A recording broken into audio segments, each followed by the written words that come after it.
नमस्कार दोस्तों, RMC knowledge YouTube channel पर आप सभी का स्वागत है।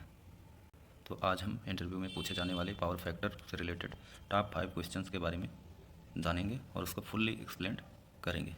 तो आइए शुरू करते हैं। पहला क्वेश्चन है, what is power factor and why is it important. तो आइए देखते हैं इसका आंसर क्या है। Power factor is the ratio of working power measured in kilowatts to apparent power. यानी कि पावर फैक्टर जो है ये रेशियो है वर्किंग पावर और मेजर्ड इन किलोवाट, जो कि वर्किंग पावर किलोवाट में मेजर होता है, और अपेरेंट पावर का ये रेशियो है। यानी कि power factor equal to kilowatt upon KVA। Apparent power also known as demand is the measure of the amount of power use to run machinery. Apparent power ये होता है जो टोटल डिमांड होती है एक मशीन को चलाने के लिए and equipment during a certain period, किसी निश्चित समय के लिए। It is found by multiplying KVA equal to V into A। Volt और एम्पियर का गुणा होता है, ये रिजल्टेंट होता है। The result is expressed as KVA unit. Power factor expresses the ratio of true power used in a circuit to the apparent power delivered to the circuit. यानी कि कुल मिला के पावर फैक्टर इक्वल टू होता है kilowatt upon KVA, या फिर कहें kilowatt equal to KVA into cos phi, यानी पावर फैक्टर। पावर फैक्टर जो होता है ये किसी मशीन का इफ़िशियंसी होता है, एक तरह से इफ़िशियंसी को ये रिप्रेजेंट करता है। मशीनरी का 96% पावर फैक्टर डिमॉन्स्ट्रेट्स मोर इफिशियंसी दैन ए 75% पावर फैक्टर। यानी कि 96% इफिशियंसी वाला 75% इफिशियंसी वाले से ज़्यादा इफिशियंट है। Power factor below 95% is considered efficient in many regions. तो जैसे अभी गवर्नमेंट की तरफ से भी है ये पावर फैक्टर हमारा 0.95 या कहें 90 इफिशियंसी मशीन की 95% से कम नहीं होनी चाहिए। अगर पावर फैक्टर हमारा 0.95 से डाउन होता है तो गवर्नमेंट की तरफ से पेनल्टी लगती है। तो इसको हमको मेंटेन करके रखना पड़ता है 0.95 या नियर टू 1 के पास क्लोज करके रखना पड़ता है। 0.99 0.95 से डाउन नहीं होना चाहिए। तो आइए अगले क्वेश्चन की तरफ बढ़ते हैं। ये हमारा पहला क्वेश्चन यहाँ पे कंप्लीट हुआ। चलते हैं दूसरे क्वेश्चन की तरफ। ये है हमारा दूसरा question, how to calculate power factor. इसमें हम बात करेंगे कि हम पावर फैक्टर को किस तरह से कैलकुलेट कर सकते हैं, इसका फार्मूला क्या है। आइए देखते हैं।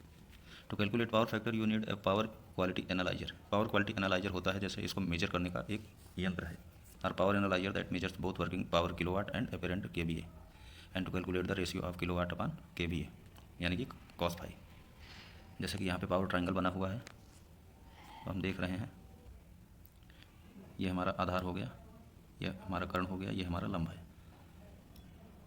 ये हमारा कॉस फाई बन रहा है यहाँ पे। तो कॉस फाई यानी कि आधार बटा कर्ण। कॉस का मतलब ही होता है आधार बटा कर्ण। तो आधार हमारा हो गया एक्टिव पावर यानी कि ट्रू पावर जो है, और कर्ण पे हमारा है apparent power measured in VA, और ये हमारा किलोवाट में होता है। तो cos phi equal to kilowatt upon VI, ये हमारा रिएक्टिव पावर है। यहाँ से हमको पावर फैक्टर का फार्मूला मिलता है। पावर फैक्टर इक्वल टू वाट यानी कि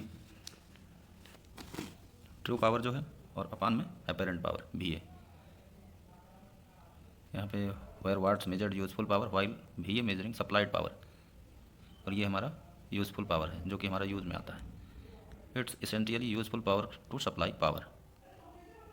यहाँ से हमें पावर फैक्टर हम किस तरह से निकालेंगे इसके बारे में जानकारी मिलती है। पावर फैक्टर को हम समझते हैं दूसरे तरीके से, किस तरह से समझ सकते हैं कि पावर फैक्टर होता क्या है। तो यहाँ पे समझने के लिए हम how to make sense of power factor, यह है हमारा क्वेश्चन नंबर 3, और हम इसमें जानेंगे। इसको समझने के लिए हमने जैसे एक ये जार है, मग लिया है, मग में बियर भरा हुआ है और इसका झाग ऊपर तक है। तो यहाँ पे यूजफुल पावर हमारा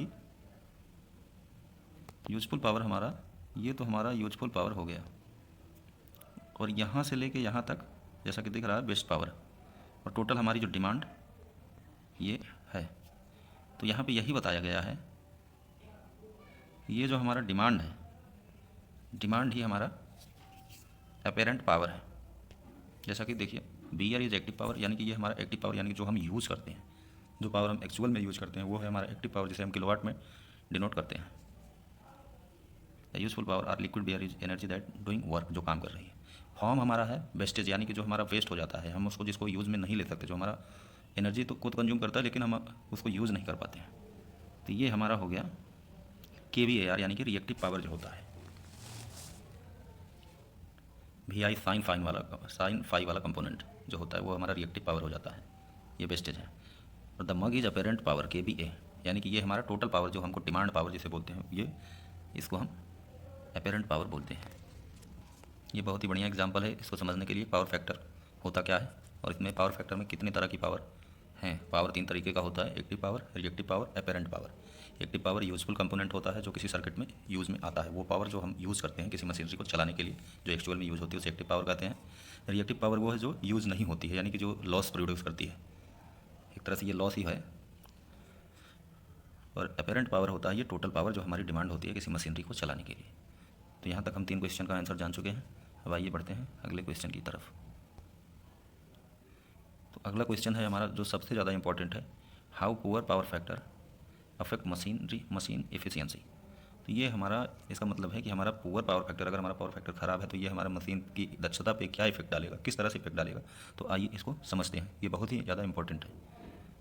तो जैसा कि हम जानते हैं कि 3 फेज में पावर कैलकुलेशन के लिए हम ये फार्मूले का यूज करते हैं, P = √3 VL IL cos phi, जहाँ पे P हमारा एक्टिव पावर है, cos फाई वाला एक्टिव पावर होता है, sin फाई वाला reactive power, sin phi component वाला रिएक्टिव पावर होता है,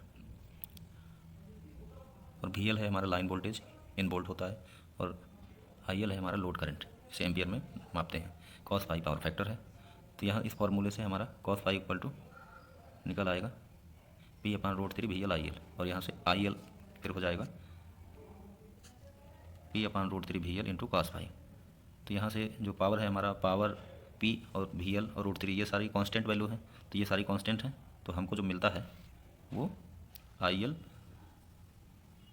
inversely proportional to cos phi. यानी कि अगर हमारा cos फाई की वैल्यू कम होगी तो हमारा लोड करंट बढ़ जाएगा, इससे ये चीज़ हमको मिला। तो आइए इसको एक एग्जांपल के माध्यम से समझ लेते हैं फटाफट। अब हम मान लीजिए किसी 10 HP का कोई मशीन या मोटर जो भी कह लें आप लेते हैं, उसके हिसाब से हम देखते हैं, अभी calculate the IL, load current हम निकालेंगे डिफरेंट पावर फैक्टर पे। ये हम अज्यूम करेंगे कि हमारा power factor different power factor पे हम निकालेंगे। सबसे पहली कंडीशन हम लेते हैं, ये है हमारा 10 HP का 7.5 किलोवाट, ये इक्वल टू होता है 10 HP = 7.5 किलोवाट, और हमारा लाइन वोल्टेज 415 है ही। तो कंडीशन 1 में हम देखते हैं अगर cos फाई हमारा 1 है, यानी कि यूनिटी पावर फैक्टर पे हम देखते हैं, सबसे मानते हैं कि एकदम cos फाई = 1 है, देन क्या होगा, लोड करंट हमारा फार्मूले के हिसाब से यहाँ पे IL = रख देंगे पूरा फार्मूले पे। तो पावर 7.5 × 1000, इसको वाट में कन्वर्ट कर लिए, किलोवाट को 1000 से गुणा किए, अपन में √3 415 पावर फैक्टर 1 पे निकाल रहे हैं। तो यहाँ पे देखते हैं हमारा जो लोड करंट जो आ रहा है वो 10.43 एम्पियर आ रहा है, जब हमारा पावर फैक्टर यूनिटी है। तो कंडीशन 2 की बात करते हैं, कंडीशन टू की बात करते हैं। कंडीशन 2 में जब हमारा पावर फैक्टर 0.85 पे है, तो हम देखते हैं जो हमारा लोड करंट है वो हमारा 12.27 एम्पियर आ रहा है। यानी कि हमारा करंट जैसे ही पावर फैक्टर थोड़ा सा डाउन हुआ, 0.85 हुआ, 1 से 0.85 हुआ, तो हमारा करंट 10 से 12.27 एम्पियर, यानी कि 2 एम्पियर के लगभग बढ़ गया। अब तीसरी कंडीशन में देखते हैं, अगर हमारा पावर फैक्टर और ज़्यादा पुअर हुआ तो cos फाई हमारा मानते हैं 0.75 अगर हो गया, तो हमारा लोड करंट फार्मूले से जो आ रहा है वो 13.91 हो रहा है। ये तो 3 कंडीशन देख रहे हैं, जैसे जैसे हमारा पावर फैक्टर डाउन हो रहा है, उसका वैल्यू कम हो रहा है, तो लोड करंट का मान बढ़ता जा रहा है। एक लास्ट कंडीशन देखते हैं, सबसे वर्स्ट कंडीशन, अगर हम देखते हैं कि हमारा पावर फैक्टर बहुत ही ज़्यादा डाउन, 0.5 कंसिडर करते हैं, अगर 0.5 हो जाता है, तो उस कंडीशन में हमारी मोटर 10 जहाँ कहाँ यूनिटी पावर फैक्टर पर 10 एम्पियर ले रही है करंट, 10.4 एम्पियर, और 0.5 पावर फैक्टर पे ये हमारी 20.86 एम्पियर करंट लेने लगी, सीधा डबल हो गया पावर फैक्टर। तो ये पावर फैक्टर बहुत ही मायने रखता है। तो इस सारी कैलकुलेशन से हमें एक चीज़ ये निकल के आया कि अगर cos फाई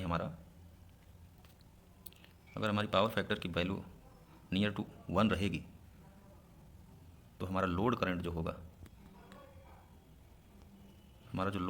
वो कम से कम होगा।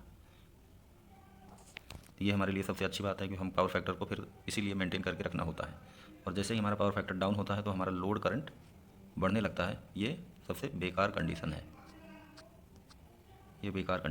ये हमको अवॉइड करना है। तो पावर फैक्टर हमको मेंटेन करके ही रखना है, 0.95 से डाउन नहीं होना चाहिए, नहीं तो पेनल्टी का सामना करना पड़ सकता है, गवर्नमेंट की तरफ से पेनल्टी लगाई जा सकती है। अब आइए हम देखते हैं अगला क्वेश्चन।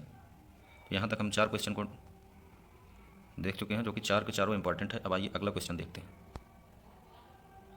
अगला 5वां नंबर क्वेश्चन और सबसे last question, what is the disadvantage of poor power factor क्या है। जैसा कि हमने पिछली स्लाइड में देखा था, ये हमारा जैसे जैसे पावर फैक्टर डाउन होता है वैसे वैसे हमारा लोड करंट इंक्रीज हो जाता है। पावर फैक्टर हमारा जितना नियर टू 1 रहेगा या नियर टू क्लोज 1 रखना है हमको पावर फैक्टर। और अगर ऐसा नहीं होता है हमारा, अगर पावर फैक्टर ख़राब होता है तो उसके डिसएडवांटेज क्या होंगे। लोड करंट पहली बात बढ़ जाएगा, लोड करंट बढ़ेगा तो उसके हमारा heat damage to insulation and other circuit component, तो हमारी सर्किट में लॉसेस होंगी, मशीनरी हमारी गर्म होगी, पावर कंजप्शन ज़्यादा होगा। दूसरा है reduction in the amount of available useful power, जो हमारा एक्टिव पावर या यूजफुल पावर जो है हमारा, जो कि एक्टिव पावर होता है, उसमें कमी आ जाएगी क्योंकि लॉसेस बढ़ जाएंगे तो उसमें कमी आ जाएगी।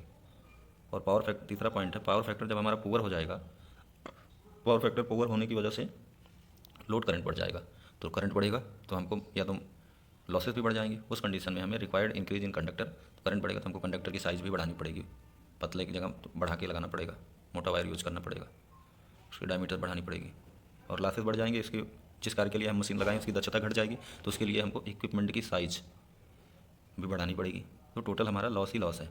इसके लिए हम पावर फैक्टर मेंटेन करके ही रखना पड़ता है, इसके लिए हम APFC पैनल का यूज़ करते हैं।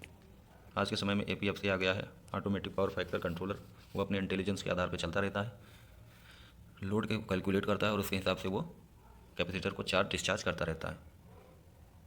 और उसमें अलार्म का भी कंडीशन है जिसके हिसाब से हम मोटर को कनेक्ट कर देते हैं। तो आज की वीडियो में हमने जाना टॉप 5 क्वेश्चन जो कि इंटरव्यू में पावर फैक्टर से रिलेटेड बहुत ही ज़्यादा इम्पोर्टेंट हैं। दोस्तों, अगर आप हमारे वीडियो से संतुष्ट हुए हों तो कृपया हमारे चैनल को लाइक करें, इसका लिंक हमने दे रखा है। चैनल को सब्सक्राइब करें, लाइक करें और अपने दोस्तों के साथ शेयर करें। Thank you.